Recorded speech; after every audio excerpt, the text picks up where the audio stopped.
Good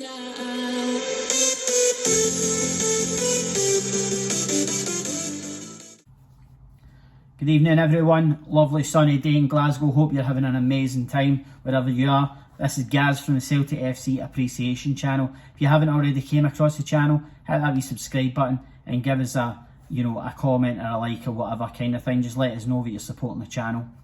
Few Celtic bits of news today on a Friday afternoon, Friday evening.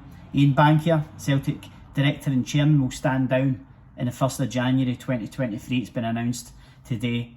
It was announced to the London Stock Exchange this morning that after 11 years I think it is at the club, he joined in June 2011 and became director on October that year. So he's been at the club through a largely prominent part of our history, our club's history.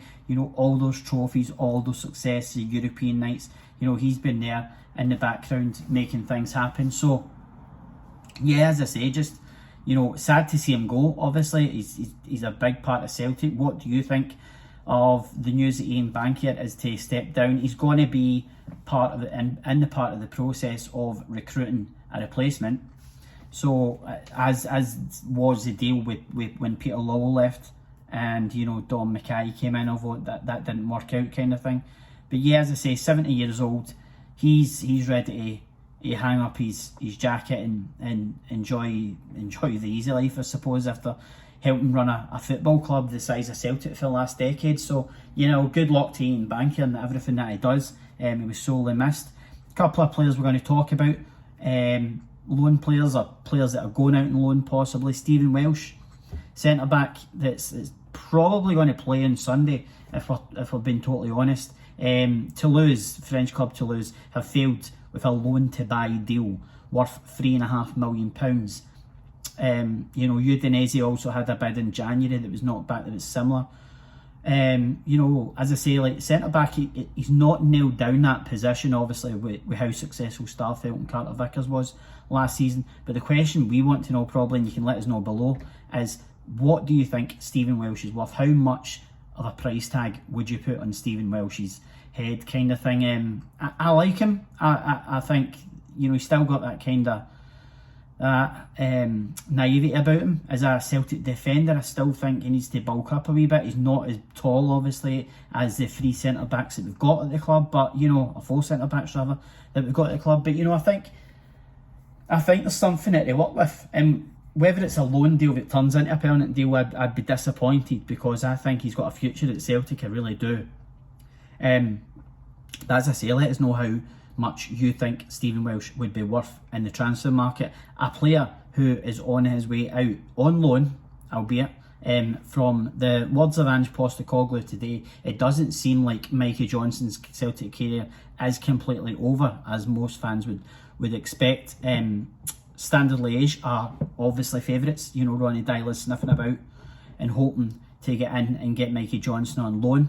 I think that would be a great move for Johnstone personally. He's not going to get into that Celtic midfield anytime soon. With the congestion that's already in there, he's never going to be anywhere near it.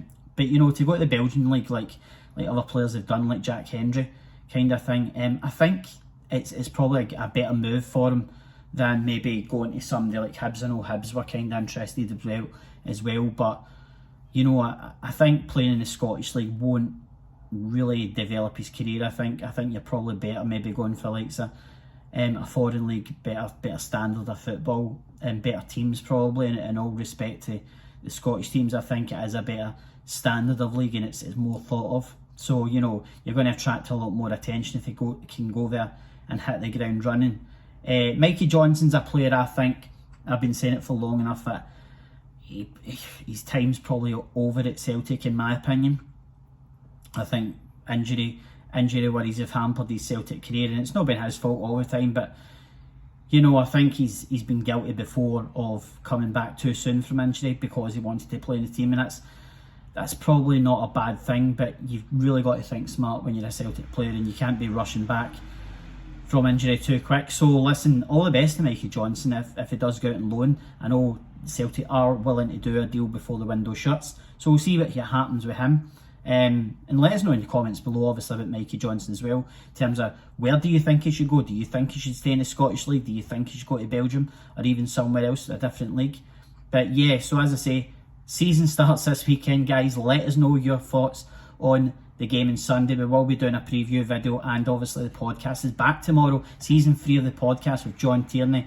Still trying to get another guest on, because we're going to be doing, obviously, covering the women's segments of this season and the B team as well as the men's first team.